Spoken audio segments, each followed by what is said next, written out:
नमस्कार दादा. नमस्कार. काय नाव आपलं? माझं नाव बाळू पांडुरंग बोराडे. अच्छा. कुठून आले तुम्ही? निल्लोड, तालुका सिल्लोड, जिल्हा संभाजीनगर. संभाजीनगरवरून आले. हो. बरं, काय त्रास होता आपल्याकडे येण्याआधी? माझं कमराचं नस दबलेली होती. नस दबलेली तर होती. डायरेक्ट पूर्ण पायच कामातून गेला होता. अरे बापरे! आणि केव्हा झालं होतं? केव्हापासून मला त्रास होतो? 3 महिने झाले 3 महिने झाले. आज. आज 3 महिने झाल्या हो. गोष्ट. मग तुम्ही बाहेर तिथे मी ट्रीटमेंट. 1 महिना केलं दवाखाना, हं, हं.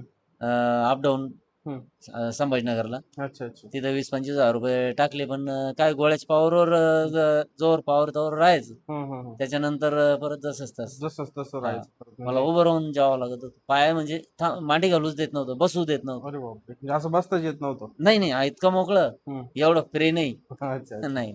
उभ्याने जेवायचे तुम्ही? उभ्यानं. अरे आणि बाप! एकदा पलंगावर झोपलो म्हणजे हं. पडेलच पाहिजे.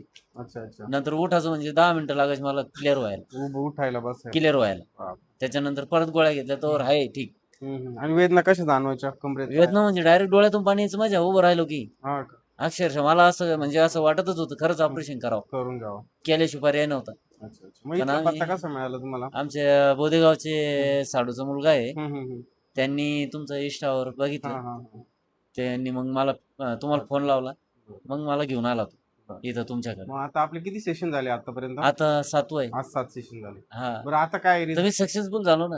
हां, हां. काय परिस्थिती आहे आता? आता परिस्थिती काहीच नाहीये. थोडं नॉर्मल आहे फक्त इथं. हं, हं. तुम्ही म्हणे होऊन जाईन आता तेवढ्यात. हां. काही नाही हे बी झालं जर समजा. असं टक्केवारी बघितलं तर किती टक्के आराम आहे? नाही 0 मग क्लिअर झालो मी. एकदम जवळ-जवळच आहे. हां. आता वाटतं का तिकडे बघून सांगा, ऑपरेशनची गरज आहे का तुम्हाला? नाही, नाही. मला ऑपरेशनची काही गरज नाही आता. नक्की. नाही. खोटं नक्की नाही नाही, बोलत नाही. आहे. खोटं नाहीच. बघा खोटं काय कॅमेऱ्यात बोलायचं रेकॉर्ड त्याच्यामध्ये? होतं तुम्ही काय मला बरं. पैसे देऊन बोलायला थोडी लावून राहिले.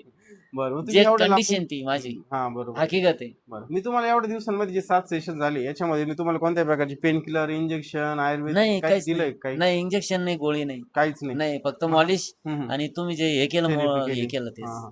मग आपल्या फक्त थेरपीपासून आराम आहे हा? हां, बस. नक्की? हो. असं कोणत्या प्रकारचं गोळीमुळे तुम्हाला आराम आहे असं नाही काही गोळी नाही? दिलीच नाही ना कोणतीच. नक्की ना? कुठलीच गोळी नाही खाल्ली मी. बरं, बरं. आणि मी आता हं, तुमच्यापासून गेल्यावर बी हं. माझ्या मनानं गोळी घ्यायचं काम पडलंच नाही मला. बरं. तिकडं चला. बी.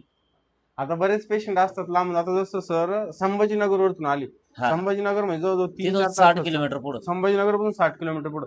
म्हणजे जवळ 3-4 तासाचा प्रवास. हो. बरोबर? हां, तर 4 तास. किती मग खर्च आहे तुम्हाला एका फेरीला? मी म्हणजे भाड्याला? मी ₹7,000 स्वतः प्रायव्हेट आलो. ₹7,000 खर्च गाडी करून, करून आले. गाडी करून.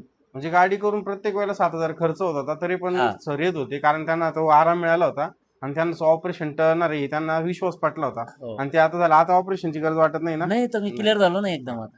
तर बरेच पेशंट असतात ज्यांना असं वाटतं, की मला एकाच सेशनमध्ये रिझल्ट भेटायला पाहिजे का एकाच सेशनमध्ये मी ठीक झालो पाहिजे. आता हे पण ऑपरेशन लेव्हलचं पेशंट होतं. डॉक्टरने यांना क्लिअर सांगून दिलं तुम्हाला ऑपरेशन करावं लागेल.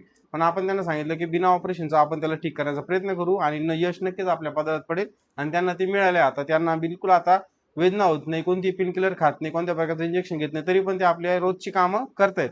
बरोबर हो, ना? हो. डेली टू डेली जे काय शेतकरी सर मी. काम करावंच लागणार आहे ना मला. करतायत. म्हणजे एवढे ते ठीक झाले.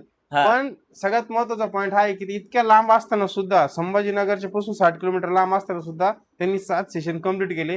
काही पेशंट असतात आपल्याकडे 1 सेशन 2 सेशन करतात म्हणतात मला फरकच पडला नाही. आता जर आजार त्या व्यक्तीचा असा आहे, फार ऑपरेशन लेव्हलपर्यंतचा जर त्रास आहे त्याचा, तर त्याला हे समजायला पाहिजे, की आपल्याला फरक पडण्यासाठी जरा आपण पेशन्स ठेवले पाहिजे. थोडासा वेळ दिला पाहिजे शरीराला. कारण फक्त आले तुम्ही आमच्याकडे आणि आम्ही 1 सेशन घेतलं तुमचं आणि तुम्ही ठीक व्हाल, असं आम्ही कोणत्याही प्रकारचा दावा करत 1 अन् नाही 2 मध्ये नाही फरक किंवा पडत असं ना सर. होऊ पण शकत नाही. आणि 2-3च्या नंतर फरक पडायला चालू होतो. बरोबर ना? हां. आम्ही तसं इथं लिहून पण ठेवलेलं आहे, की 2-3 सेशन नंतरच इथे लिहून ठेवलेलं आहे. 3 सेशन नंतरच आपल्याला आराम मिळतो असा. आणि पहिले 1-2 सेशन पर्यंत दुखतं पण खाणारतं थोडं. दुखतं ना? हां. हे पण आम्ही पेशंटला सांगतो, की आमच्याकडे सेटिंग केल्यानंतर पहिले 2 सेशनला वेदना थोड्या वाढतात, दुखतं आणि त्याच्यानंतर 3 सेशन नंतर वेदना कमी व्हायला सुरुवात होते. अ, बरं, मग आता आम्ही तुमच्याकडून किती फीस घेत होतो एका सेटिंगची, एका सेशनची? फीस सर मला भाडं जादा आहे तुमच्या फीसपेक्षा. मग तरी सांगा. ₹300 काय आहेत काय? किती सेशनची फी आपली सांगा? ₹300 फक्त. खोटं नाही बोलत आहे. नाही, नाही 300च सर. बरं, बाकीच्या पेशंटला काय सांगाल तुम्ही? मी हे सांगणार आहे माझं जे रिझल्ट आलेले मला हं. तेच सांगणार आहे.